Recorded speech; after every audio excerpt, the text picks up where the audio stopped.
Sarah's inner demon. I'm only going to bring up the last part because it was a little annoying. When they finished the Sarah and Laurel storyline, Sarah sat down with her sister, or a Spear of Destiny created version of her, who held the Spear of Destiny, and the Spear of Destiny version of Laurel tried to hand it to Sarah, and Sarah had this weird thing ever since the first season where she's like, I'm too dark inside, the darkness inside me, oh hot topic, please come to me. And I'm like, shut the fuck up, I get it, you're an assassin, you've killed people, but want to know something funny? So is Oliver, and Oliver would have grabbed that spear and would like, I have the power. I was going to say about the power of Grayskull, but I would have gotten sued. Second con, lack of Captain Cold.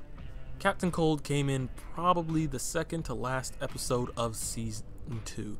They try to build up the hype of him much earlier when they had the Mick mental image, you know, like he was seeing Snart. In fact, he wasn't. He was just a mental projection. He missed his friend Snart.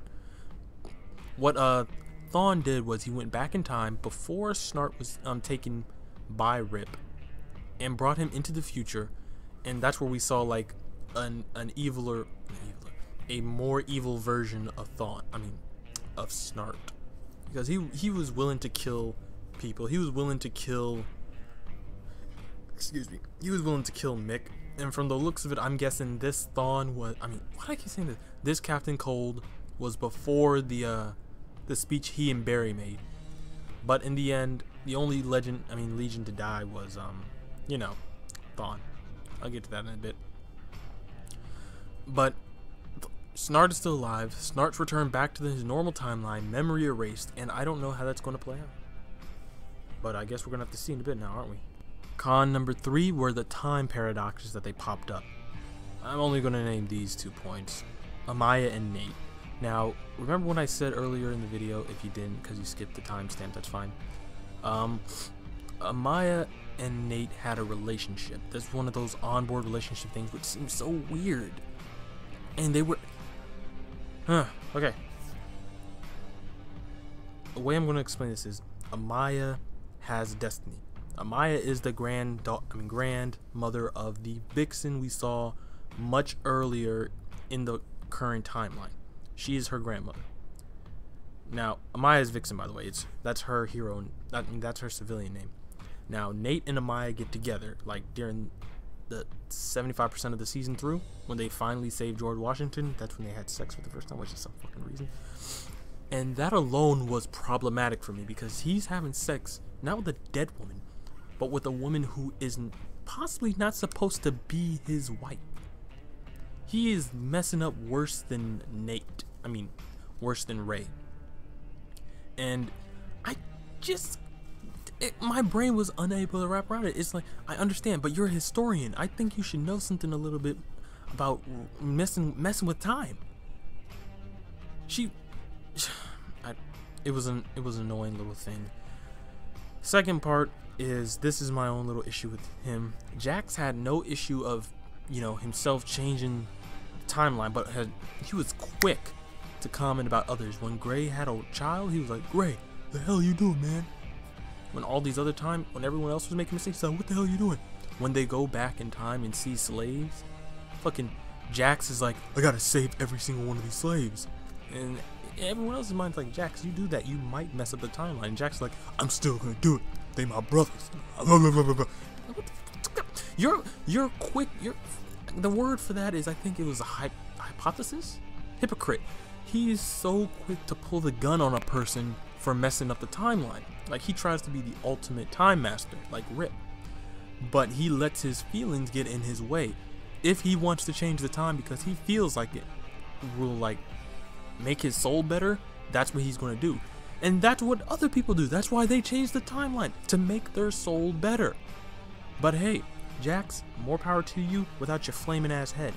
Seriously, I don't know why they brought Firestorm in. He was in there for like 30% of the season and his head didn't catch on fire.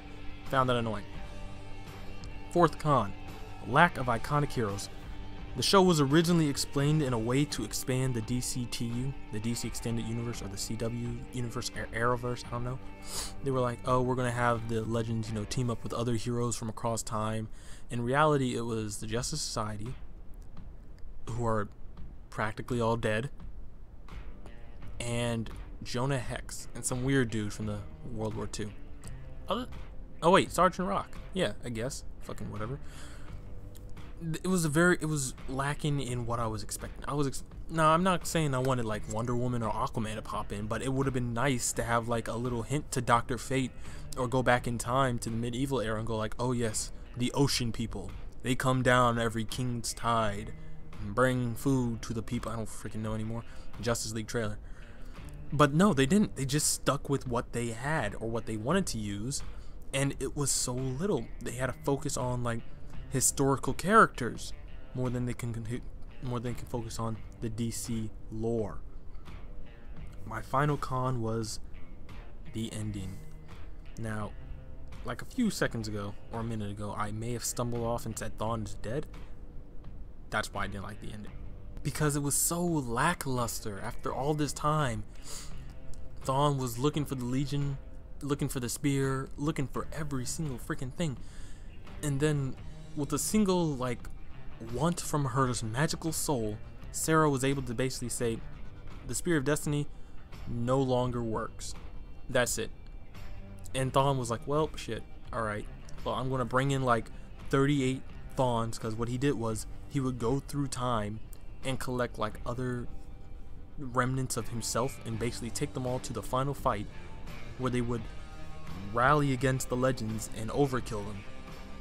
In my mind, I'm like, okay, that's awesome, but like, it was, I can't even get my head around the ending, because at one point everybody had like went back in time. At the end, they went back in time to World War II, so there were two Legends teams, and then I don't remember exactly which one, but one of the Legends teams dies completely. Like Jax was killed, Nate was killed, everybody was killed. But at first you're like, oh my god, but if you've paid much attention to comic books or time travel and all, you know, is like, okay, one of them is dead. That's great. That means there's still another freaking one. That's just the way of cleaning up the house. So I was unimpressed. The only like Legend who survived was Sarah. Like, she was the only one who still had her time remnant, or doppelganger, or whatever, who then just fade away going, Legends never die. And I'm like, bitch, shut the fuck up. And it's so disgusting. Thawne is killed by the Black Flash without a fight. He tries to run, Black Flash impales him, and Thawne is effectively removed from the timeline. Now, I'm going to put a link below to a video by Emergency Awesome, who explains how the time paradox remnant thing goes for Thawne. Basically, Thawne is not dead entirely. They send Malcolm back to his timeline. They send Damien back to his timeline, and Sarah's like, I don't care. You'll kill my sister, but I know what's gonna happen to you. And they erase Snart's memory and send him back to Central City. Bam. That's it. Oh, and when the Legends finally get out, they're like, oh, where are we gonna go? Aruba! I bet you can tell who that is. And it ends up with them landing in the world of the Cat in the Hat. That's the only thing I can explain. They land with dinosaurs, a giant spiral lollipop tower. I don't even know how to explain it. That's why I said the land of the Cat in the Hat. Someone was on crack and was like, just make whatever you want. And that's what they did. And that is why Legends of Tomorrow's ending was a con for me. Oh, wow. Alright. I hope you guys did enjoy. If you stayed this long, thank you. I hope you found this insightful. If you haven't seen the entire season yet, if you're planning to, I would suggest sticking around for like a couple episodes. But other than that, yeah, if you're going to continue to stick around for this video, I'm going to give my personal thoughts and thoughts. And I hope you guys did enjoy. And I will see you in the next one. Peace.